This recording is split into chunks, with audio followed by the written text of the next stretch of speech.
During the heyday of British wrestling, one of the most iconic and notorious characters was a mysterious masked wrestler called Kendo Nagasaki.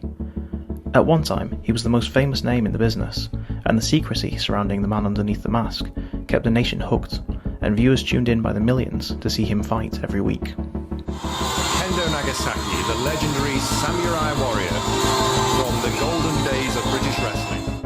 His fame was enormous, and amongst fans attending his matches were often prominent public figures like Prince Philip and the Duke of Kent.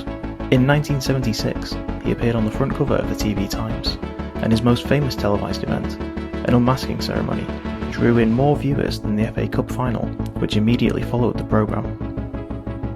Just who was this man? Rumours amongst the British public named him as anyone ranging from famous pop stars to members of the royal family themselves.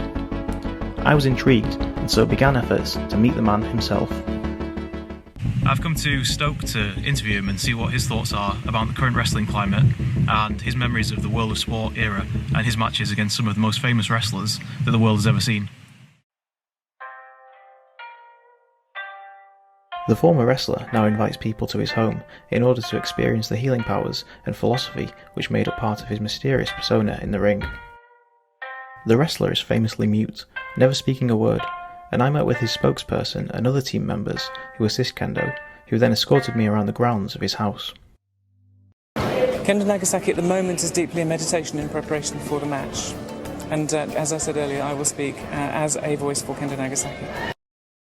Hello, my name is Ros MacDonald. I'm privileged to be the spokesperson for Kendo Nagasaki.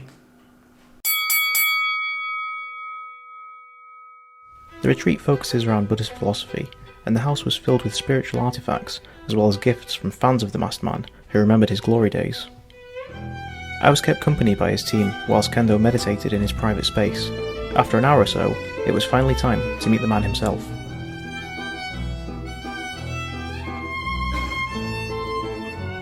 So why does Kendo believe that British wrestling peaked during the World of Sport era?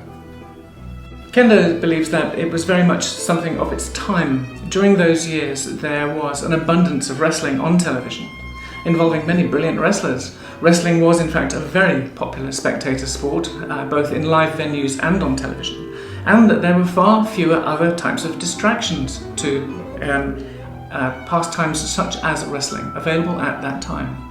What is it that Kendo believes appeals to the British fans about British wrestling?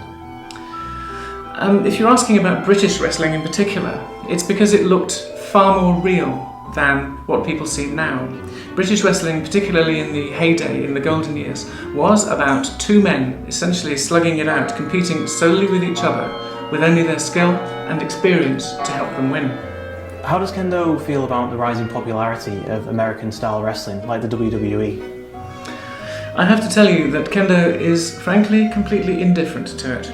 The American style of wrestling is a source of extravagant entertainment, and Kendo feels really that it's nothing more than make-believe.